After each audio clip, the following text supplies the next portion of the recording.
Messieurs les ministres, messieurs les parlementaires, monsieur l'immortel, monsieur le président du syndicat des énergies renouvelables, cher Jean-Louis Bal, mesdames, messieurs, je vous remercie, monsieur le président, de m'avoir invité à ce 16e colloque du syndicat des énergies renouvelables.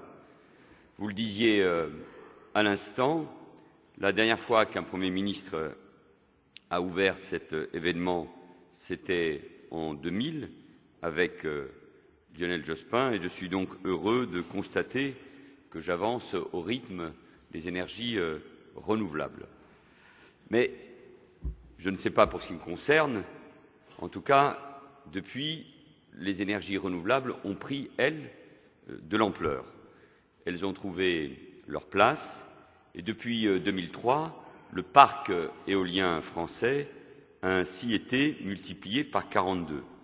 Et depuis 2006, le parc photovoltaïque par 1300, même si nous savons que ces chiffres aussi cachent une autre réalité que vous avez vous-même signalée. Alors disons que ce n'est pourtant que le tout début. Nous sommes en effet au commencement de transformations profondes dans notre manière de produire de l'énergie. C'est, et nous le voyons bien, une nouvelle frontière vers laquelle nous devons tous ensemble nous diriger. Si les énergies renouvelables ont amorcé leur essor, c'est grâce, je crois pouvoir le dire très sincèrement, à la qualité de votre dialogue. Vous tous, industriels, scientifiques, experts, élus, vous avez su travailler ensemble, développer et mettre en œuvre des solutions innovantes, des solutions permettant de réduire le recours aux énergies fossiles et donc de lutter contre le réchauffement de la planète. Mesdames, Messieurs, vous connaissez comme moi les impératifs de notre temps. Les derniers rapports sur le climat nous les ont encore rappelés. L'homme et son mode de vie, de consommer, de se déplacer, l'utilisation du pétrole, du charbon, du gaz ont un impact majeur sur le changement climatique. L'année 2014 a battu tous les records de chaleur. Si nous continuons sur cette voie, les températures mondiales auront augmenté de 4 à 5 degrés à la fin du siècle, produisant alors des effets irréversibles sur notre milieu naturel. D'ailleurs, nous avons déjà pu malheureusement constater les premiers effets du réchauffement de la planète. Les événements, disons les catastrophes climatiques à répétition, les fontes de glaciers, la montée des eaux en sont les symptômes. Ces perturbations, je n'ai pas besoin de vous le rappeler, réduisent la biodiversité et donc la richesse de notre planète. La question qui nous est posée est une question lourde, grave, unique même, l'avenir de l'humanité. Il nous faut donc, à tous les niveaux, agir. Car, soyons conscients d'une chose, le coût de l'inaction serait très supérieur à celui des efforts que nous devons consentir aujourd'hui. C'est le message que nous adresse le groupe international des experts et du climat et, à mon tour, je salue son président, Rajendra Pachauri, qui est avec nous aujourd'hui. Agir, c'est miser sur les énergies renouvelables. Non seulement elles sont rentables, mais, comme vous le rappeliez, cher Jean-Louis Bal, elles mettent les territoires sur un pied d'égalité. Car quel pays ne dispose pas de vent, de soleil, de géothermie? Les énergies renouvelables permettent également de diminuer les inégalités. Les phénomènes climatiques que je mentionnais frappent toujours plus durement les populations les plus graves. Nicolas Hulot, avec qui je discutais il y a quelques jours, me rappelait cette évidence. Il revenait d'un déplacement aux Philippines. Ils ont déjà des effets sur les mouvements de population.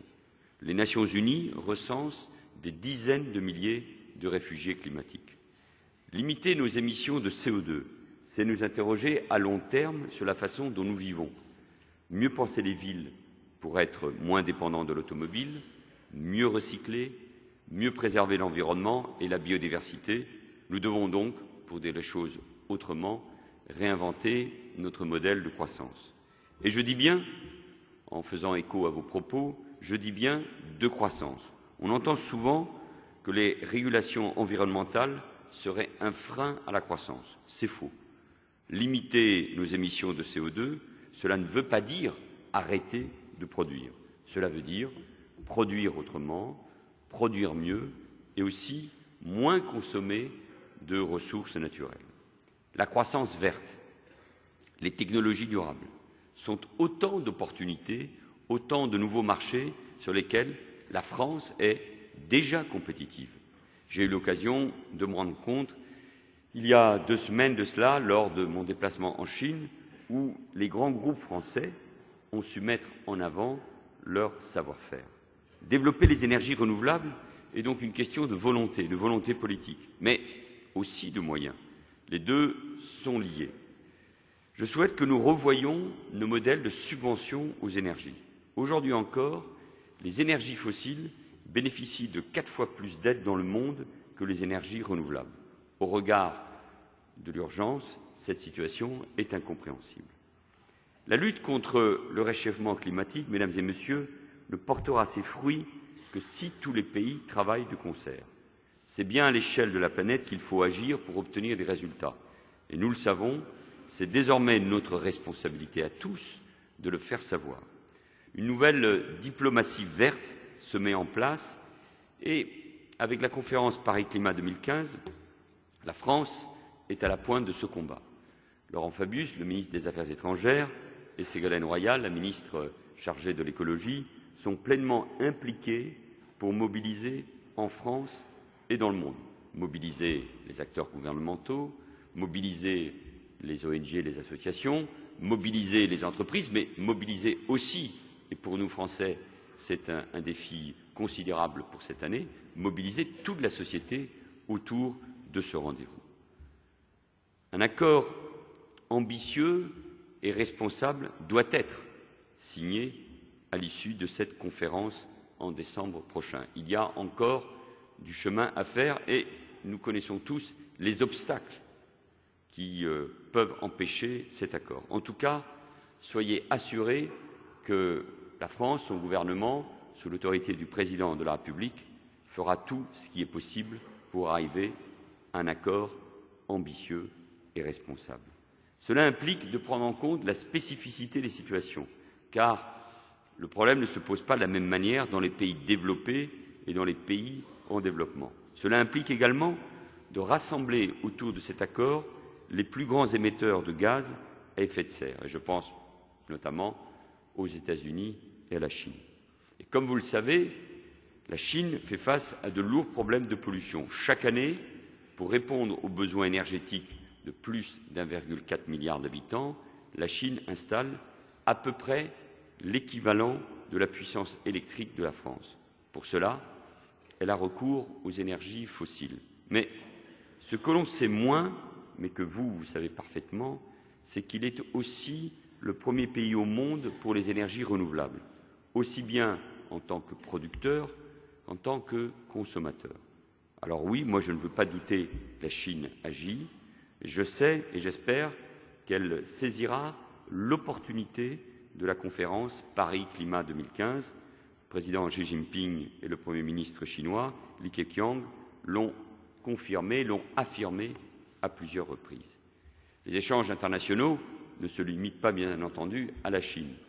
Laurent Fabius et Ségolène Royal travaillent à cette mobilisation internationale.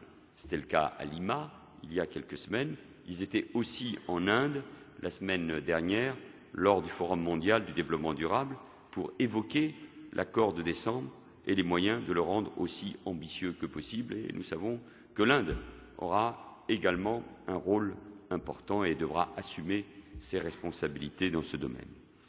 La France est mobilisée, mais pour peser sur la scène internationale, vous le rappeliez, Monsieur le Président, la mise en place d'une Europe de l'énergie est indispensable. Le Président de la République vient de le rappeler récemment. L'union de l'énergie doit se concrétiser. Pour être efficace, les 28 politiques énergétiques doivent toutes aller dans la même direction. Nous avons perdu du temps, il faut uniquement se rappeler de documents, il y a plus de 15 ans, que Jacques Delors avait pu émettre. Pour être ambitieuse, donc, l'Europe de l'énergie doit se donner 3 objectifs. D'abord, la lutte contre le dérèglement climatique, je viens de l'évoquer. Ensuite, la question de notre sécurité d'approvisionnement. Elle est essentielle, car l'Union européenne importe 53% de l'énergie qu'elle consomme. La crise libyenne n'est pas si ancienne et aujourd'hui encore, au moment où je vous parle, l'actualité ukrainienne nous rappelle l'importance de ce sujet. Enfin, troisième objectif, c'est celui de la compétitivité de notre énergie. Et pour atteindre ces objectifs, il faut adapter le marché de l'électricité au développement des énergies renouvelables. Le marché européen actuel a été conçu pour les moyens classiques de production d'énergie, nucléaire, thermique et hydraulique. Il faut adapter nos règles pour faciliter la progression des énergies renouvelables. Et c'est tout l'enjeu du mécanisme de capacité proposé par la France. Il est également nécessaire de développer des filières d'excellence dans les énergies renouvelables. Vous êtes pour cela en première ligne et vous savez que mon gouvernement soutient ces initiatives. Je me suis rendu, vous l'avez rappelé, récemment à Nantes, aux Assises de la mer, à Saint-Nazaire ou à Brest, pour constater aussi le potentiel de nos entreprises dans le domaine des énergies renouvelables, maritimes et offshore. J'ai pu constater les progrès précisément accomplis dans les énergies marines, dans l'éolien offshore donc, comme dans les hydroliennes. Il est aussi fondamental de développer les réseaux électriques et gaziers et les interconnexions. J'inaugurerai la semaine prochaine, vendredi, la nouvelle interconnexion électrique France-Espagne avec le chef du gouvernement espagnol, Mariano Rajoy. C'est, je le crois, une avancée considérable. Il faut enfin redonner vraiment un prix au carbone, tout en tenant compte de nos industries, car il n'est pas question qu'elles s'en aillent hors d'Europe. Ce serait néfaste pour l'emploi comme pour l'environnement. Telles sont donc les conditions pour construire l'Europe de l'énergie que le président de la République appelait déjà de ses vœux dans ses engagements de candidat en 2012. L'Europe, je tiens à le souligner, est déjà à l'initiative sur ces sujets. Elle doit le rester et c'est à nous tous de nous engager. Il n'y aura pas d'avancée majeure en matière de développement durable sans concertation, sans échanges internationaux. Des échanges diplomatiques, j'en ai parlé, mais également des échanges économiques. Dans ce champ, l'expertise de la France, même si ce n'est pas le seul pays, et de ses entreprises est, me semble-t-il, reconnue. La compétence d'Areva et d'EDF dans le nucléaire, mais aussi dans le domaine des énergies renouvelables, n'est plus à démontrer. Et je salue le travail qu'elle réalise. Je voudrais saluer également l'énergie et le dynamisme de toutes ces entreprises qui conçoivent et développent les nouvelles technologies propres. Beaucoup sont représentés aujourd'hui. Des start-up, des micro-entreprises, des grands groupes et des petites et moyennes entreprises. Et je salue, nous en parlions il y a un instant, Akuo, qui vient de signer un accord majeur en Indonésie. J'avais rencontré cette entreprise à Brest il y a donc quelques semaines. Toutes ces entreprises, et cet exemple en est une belle démonstration, agissent et toutes agissent pour l'excellence française. Nous devons être attentifs à les soutenir, notamment sur la question des prix. Il y a des différences avec d'autres pays qui sont en avance, qui doivent être comblées. 2015 sera en France donc une année verte et ça ne doit pas être la seule année verte des prochaines années. De nombreux chantiers ont été engagés. Ils jalonnent notre parcours jusqu'à la conférence Paris Climat 2015. La France, c'est l'exigence affirmée par François Hollande, la France doit être exemplaire. Le débat parlementaire sur la loi de transition énergétique a repris avant-hier au Sénat et je me félicite du travail constructif que les sénateurs ont déjà réalisé. Ce projet organise la complémentarité de nos énergies nucléaires et renouvelables. Et sortons de ces débats stériles sur le nucléaire, car je note trop souvent que les médias s'intéressent principalement à cela. Nous avons fixé un objectif pour 2025, 50% de nucléaire dans notre production électrique, et c'est cet objectif-là que nous devons atteindre, mais le nucléaire gardera une part importante dans notre bouquet énergétique et reste, nous le savons, une filière d'avenir. Mais cette loi permettra également de réduire notre dépendance aux produits pétroliers. Elle est une première étape qui sera suivie par l'élaboration de notre stratégie nationale bas carbone. Nos objectifs en matière d'énergie renouvelable et d'économie d'énergie en découleront directement. 2015 sera aussi l'année de nos premières programmations pluriannuelles de l'énergie. Il s'agit de fixer des objectifs précis sur le photovoltaïque, l'éolien, la biomasse, la méthanisation. C'est indispensable pour que les filières industrielles, mais aussi les filières agricoles, disposent d'une visibilité sur le long terme. Elles pourront ainsi se développer plus sereinement. 2015 sera également l'année du chantier ouvert par le Président de la République et le gouvernement sur ce que nous appelons le dialogue environnemental et la démocratie participative. Je le disais il y a une semaine à peine devant le Conseil national de la transition écologique. L'enjeu pour le pays est simple, montrer que l'écologie et l'économie, l'écologie et la compétitivité, l'écologie et la croissance ne sont pas opposées. Au contraire, l'économie verte, c'est un vivier d'emplois non délocalisable par ailleurs, et c'est donc un levier pour la croissance. La construction de nouvelles infrastructures n'est pas non plus incompatible avec nos préoccupations écologiques. Et pour permettre à des projets d'être conçus et mis en œuvre de manière apaisée, nos procédures doivent être plus transparentes et elles doivent mieux associer les citoyens. C'est ainsi que nous avancerons et ainsi que nous ferons aboutir des projets. Il faut également, vous l'avez rappelé, simplifier notre droit. Trop souvent, l'énergie renouvelable, dans toutes ses formes, éolienne, hydroélectricité, biomasse, biocarburants, cette énergie fait l'objet de recours, de campagnes en raison de conflits d'usage, de débats infinis sur l'esthétique. Je pense à l'éolien, décrié par des opposants qui s'érigent souvent, sincères d'ailleurs, en défenseurs des paysages. Et pourtant, ces énergies renouvelables sont absolument nécessaires. La France, donc, ne sera pas immobile. Nous devons agir, nous devons réformer, nous devons trouver des solutions à ces divergences. Et la loi sur la transition énergétique, sans doute l'un des textes les plus importants de ce quinquennat, sera pour cela un moment fondateur. Mesdames, Messieurs, la lutte contre le réchauffement climatique réclame que nous agissions en même temps sur tous les leviers que nous disposons. Et les énergies renouvelables sont donc un levier considérable. Et s'il n'y a qu'un seul message à retenir de mon intervention, c'est bien celui-ci.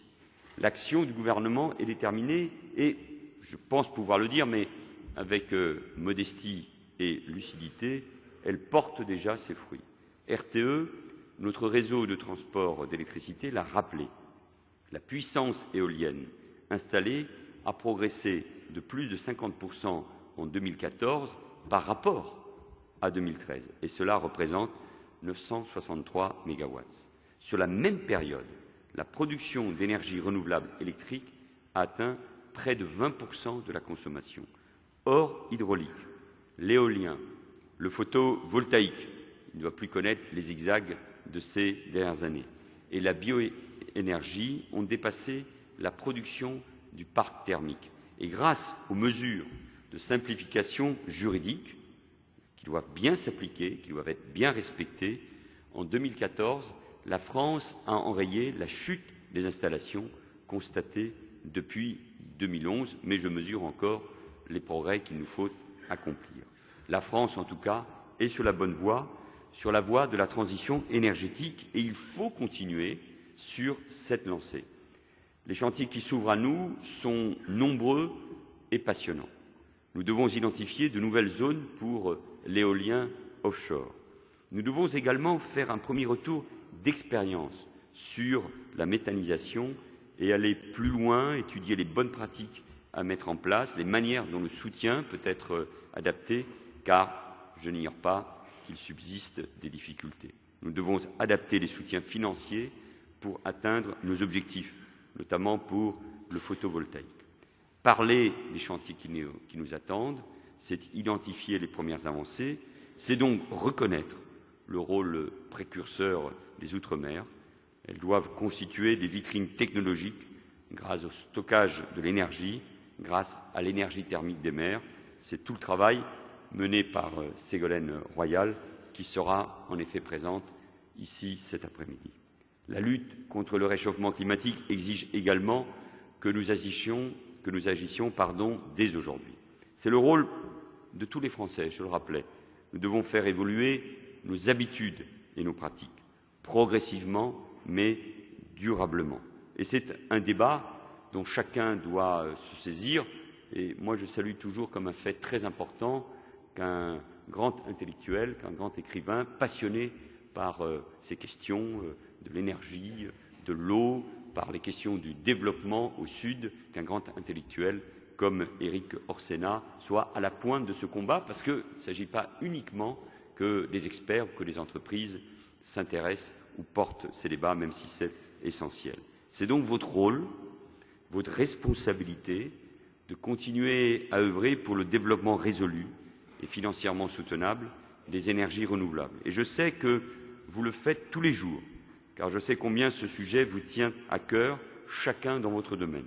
Soyez donc assurés que le gouvernement vous apportera tout son soutien dans cette entreprise, car nous savons combien elle est essentielle.